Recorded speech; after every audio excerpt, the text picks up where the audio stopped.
மனக்குழப்பத்தை வந்து கண்டிப்பாக தீர்க்கலாங்க, ஈஸியாகவே தீர்க்கலாங்க கண்டிப்பாக. ஆனால் அந்த காலத்துலலாம் சொல்லுவாங்க, மனக்குழப்பத்துக்கு வந்து மருந்தே கிடையாது. ஆனால் நிஜமாவே மனக்குழப்பத்துக்கு கண்டிப்பாக தீர்வு இருக்குது. ஏன்னு கேட்டிங்கன்னா, மனம் வந்து கஷ்டப்படுது, இல்லை ஒரு குழப்ப நிலையில் இருக்குன்னா அதுக்கு காரணம் நம்ம பாடியில் உள்ளே இருக்க ஆர்கன்ஸ் தான் கண்டிப்பாக காரணம். அப்போ வந்து ஏன் அது அந்த மாதிரி மனக்குழப்பம் வருது அப்படின்னா, ரீசன்ஸ் வேணால் மாறுபடும். ஒருத்தருக்கு ஒரு ஒரு ரீசன் சொல்லலாம்.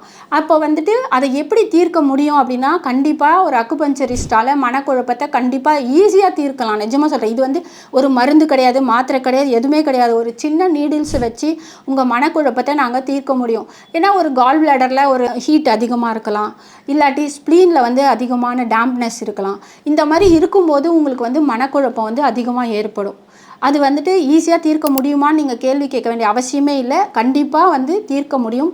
நீங்கள் தயவு செஞ்சு வந்து ஒரு அக்குபஞ்சர் ட்ரீட்மெண்ட் எடுத்துக்கோங்க. ஒரு ட்ரீட்மெண்ட் எடுத்தாலே உங்களுக்கு புரிஞ்சிடும், அந்த மனக்குழப்பத்துலேருந்து நீங்கள் வெளியே வரலாம் கண்டிப்பாக. அதனால் மனக்குழப்பம் அடைஞ்சால் பயப்படாதீங்க.